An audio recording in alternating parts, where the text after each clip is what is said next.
Сәлем достар, сендермен бірге саналы балақай каналы. Біз сенімен қазақ тілінде сөздерді үйренеміз. Алмұрт, үй, домбыра, ана, ара, орындық, қуыршақ, қант, мысық, қоян, пияз, ит.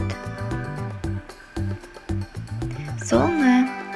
Балақай, егер де тағы осындай бейне жазба көргің келсе, лүпіл басып каналға тіркел. Сау бол, балақай.